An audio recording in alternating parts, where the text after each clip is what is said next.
குளிர்ன்ற அந்த கருவியோட தாளத்தோட இந்த பாட்டு கேட்கறதுக்கு ரொம்ப நல்லா இருக்காம். எப்படி இருக்கு?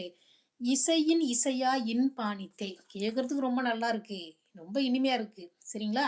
அதோட தாளத்துக்கும், இந்த பொண்ணு பாடுறதுக்கும் ரொம்ப நல்லா இருக்காம். "இசையின் இசையா இன்பாணித்தே" கிளி, கிளி என்ன நெனைக்குதாம்? அவள் விழி. விழினா, நம்ம தமிழ்ல 3 லகரம் இருக்குல்ல. இந்த தமிழ்ல இருக்க சிறப்பு லகரம் கிடையாது. அடுத்து லட்டுக்கு ஒரு லகரம் போடுவோம்ல, அதுவும் கிடையாது. இந்த இன்னொரு லகரம் இருக்கு இல்லையா? அதுதான் இந்த விழி. விழித்தல் அப்படின்னா கால் அவுட். கூப்பிடுறது. "வா, இங்க வா" அப்படின்னு சொல்லி கூப்பிடுவோம்ல. ஒரு பேர சொல்லி கூப்பிடுற மாரி, விழினா கூப்பிடுறது.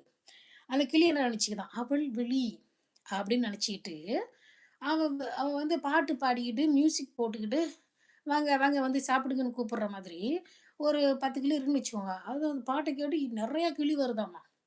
கிளி வருது. அப்ப என்ன அர்த்தத்துல வருது? வந்து வந்து இங்க வந்து சாப்பிடுங்க அப்படின்னு கூப்பிட்ட மாரி, ஏதோ விருந்து வைக்கிறேன் வாங்கன்னு சொன்ன மாதிரி, நெறைய கிளி வருதாம். கிளி அவள் விழி என வந்துகிட்டே இருக்கு. என விழல்